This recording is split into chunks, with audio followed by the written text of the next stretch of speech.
morning students, welcome back to biology classroom once again. I hope all of you have watched the last video. Today I will discuss the function of transpiration. So what are the main function of transpiration? Basically when transpiration occurs, it creates a suction pull, suction pressure in the xylem vessels which help to pull the water in upward direction up to the maximum height of the plant. Next, to maintain the transpiration rate, plant absorb more water. As a result, the cell of the whole plant body becomes swollen. The cell will become swollen or turgid, which provide the proper shape and size of the plant. Next, basically transpiration keep the plant body cool because excessive water loss as well as atmosphere also. So these are the main function of transpiration. Next, look at the book. There are some experiments. Transpiration can be demonstrated by the following methods. Method 1. Take a small potted plant and cover the soil surface in the pot with the polythene sheet. Now cover the potted plant with a big glass bale jar. Keep the sheet under the sun and leave undisturbed for few hours. When moisture droplets appear on the inner wall of the glass jar, the moisture in the bale jar comes from transpiration. So what do you mean from this experiment? We keep a potted plant on a plate. Same way we cover it with a glass jar and we leave it undisturbed under the sun rays. And after few hours, we will watch. There are some water droplets inner wall of the glass jar. That is happened because of the transpiration. Next method. This method is used to compare the rate of transpiration between two surfaces of the same leaf, suggesting that more stomata are present in the lower surface of the leaf. Take 2 strips of filter paper soaked in 2% solution of cobalt chloride. We have to take 2 strips of 2% cobalt chloride solution. Leave them to be perfectly dry under the sunlight. Cobalt chloride paper is blue in color. So when it is dry, it is normally blue in color and become pink when it absorbs moisture. When the 2% show cobalt chloride paper is closer contact to moisture, it turns into pink color. So it acts as a chemical indicator in this experiment. A piece of dry blue cobalt chloride paper is kept on a leaf. It covered by a glass slide with clips. The color of cobalt chloride changes from blue to pink, shows transpiration. When the sheet closer contact with moisture, the dried cobalt chloride strips, blue color paper, turn into pink. It shows that transpiration is happening. And the time taken for this change determines the rate of transpiration. So next, importance of minerals. Minerals are very important for plant body. They are healthy growth of plant. These are absorbed through the roots in the dissolved form along with water. So basically minerals are 2 types, macronutrients and micronutrients. So what are macronutrients? Those minerals, those nutrients are very essential for the plant growth. Plant absorb them in a largest amount for their healthy growth. They are known as macronutrients. What are they? Basically nitrogen, calcium, phosphorus, sodium, etc. Sulfur. Same way, what are micronutrients? Micronutrients means those nutrients are needed in a small quantities for plant growth. They are micronutrients. Basically iron, manganese, zinc, etc. So look at the book. There is a list. There are macronutrients, micronutrients. You have to learn the deficiency syndrome. You can leave the role, but you have to learn the deficiency syndrome. Like nitrogen. What are the deficiency syndrome? Yellowing of leaves. Lack of nitrogen. Leaves of plant become yellow. Retarded growth. Wrinkle of the cereal grains. Next, same way. Deficiency of phosphorus. Delayed in seed germination. Poor root growth. Purple and red spot on leaves. Deficiency of potassium, poor and the stunted growth. I mean, growth is totally stunted. It is very slow process. It will be very slow process. Same way, micronutrients, you have to learn the deficiency only.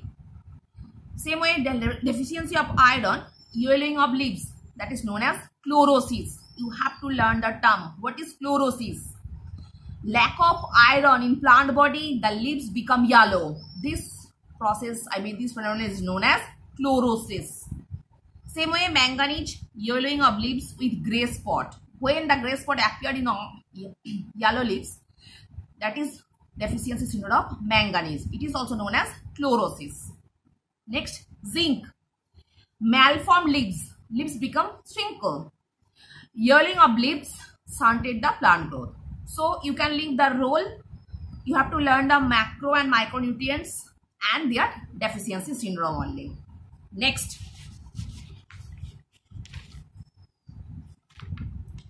Fill in the blanks.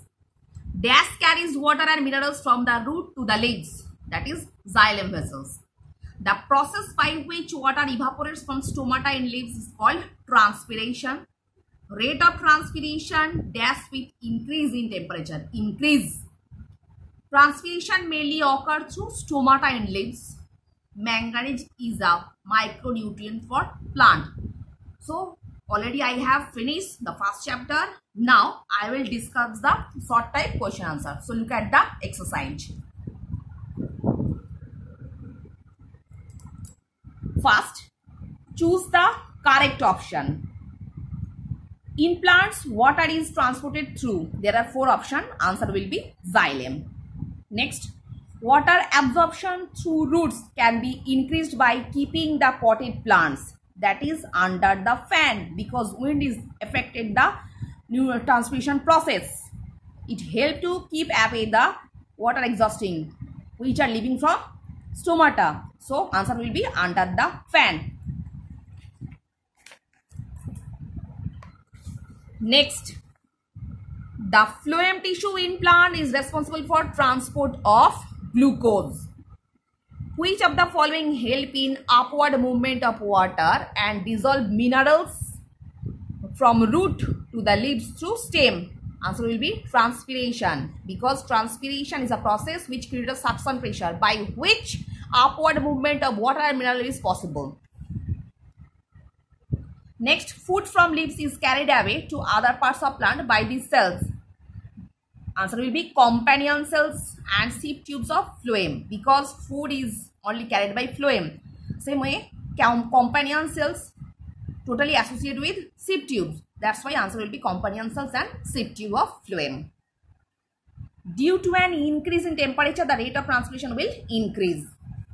Next, which of the following help in transporting substance in plants? Both A and B, xylem and phloem. Next, what are the teeny pores on leaves called through which transportation takes place? That is stomata. Next, fill in the blanks. Root hair is the part of root system in plants that absorb water and minerals from the soil. Food in plant is prepared in the dash leaves. Water from soil enter root hair by the process known as diffusion. Transpiration of water through stomata in leaves mainly takes place during daytime.